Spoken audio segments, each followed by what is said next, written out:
wasiirka wasaaradda horumarinta maaliyadda Soomaaliland Yuusuf Maxamed Cabdi oo weheliyaan wasiir ku-xigeenka iyo agaasimaha guud ee wasaaraddaasi ayaa waxa ay maanta xarunta guud ee wasaaradda horumarinta maaliyadda Soomaaliland ay kulan ballaaran kula qaateen shirkadda lagu magacaabo OPM oo wasaaradda horumarinta maaliyadda kala shaqeysa dib u habaynta dhinaca maamulka maaliyadda. ugu horreynba waxaa kulankaasi furay isla markaana ka hadlay tilmaamayna ahmiyadda weyn ee uu leeyahay cashuur ururinta iyo waliba kobcinta dakhliga wasiirka wasaaradda horumarinta maaliyadda Soomaaliland Yuusuf Maxamed Cabdi doonayaan la wadaago bulshooyinka kala duwan ee Jamhuuriyadda Soomaaliland gudaha dibadba in isbedel fara badan oo ku socda dhinaca maamulka maaliyadda oo ka socda wasaaradda maaliyadda. Teamkani waa team ama waa shirkad nagala shaqeynaysa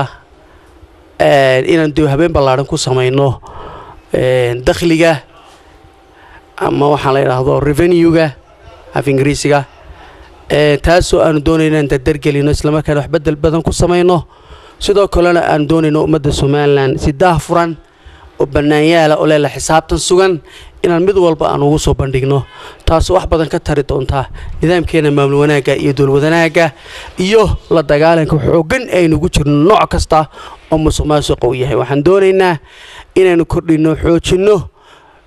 dawladnimadeena sidoo kale dakhligeena aan gaarsiino meel la isku halayn karo oo dakhligeena inta badan wuxuu ku tiirsanaa 80% iyo in ka badan wuxuu ku tiirsanaa dakhliga inooga soo xarooda kastamada. imika waxaan doonaynaa 3 sano soo socota hadii ay beedmo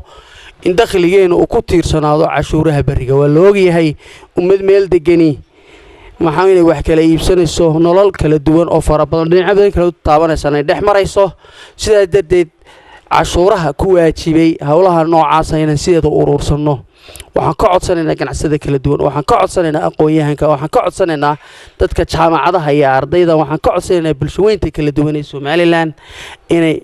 cashuur ururinta iyo dakhli ururinta inoo fudeeyo si dalkani suuragal ay ugu noqoto in kaabayaal dhaqaale iyo nolol fiican ay ka suurta gasho isla markaana dalalka dunida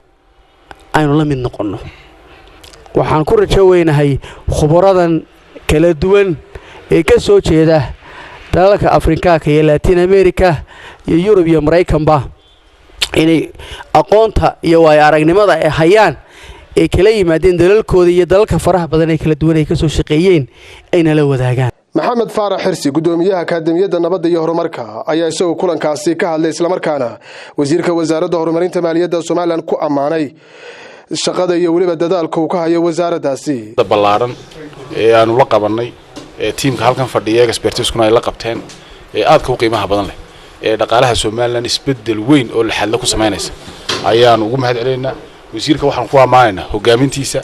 iyo runtii aragtidiisa iyo qalbi furnaantiisa uu doonayo inuu isbedel weyn oo la taaban karayo oo ku sameeyo dhaqaalaha Soomaaliland. Mr. Grown oo kamid ah mas'uuliyiinta shirkadda OPM oo wasaaradda horumarinta maaliyadda Soomaaliland kala shaqeysa dib u habaynta maamulka maaliyadda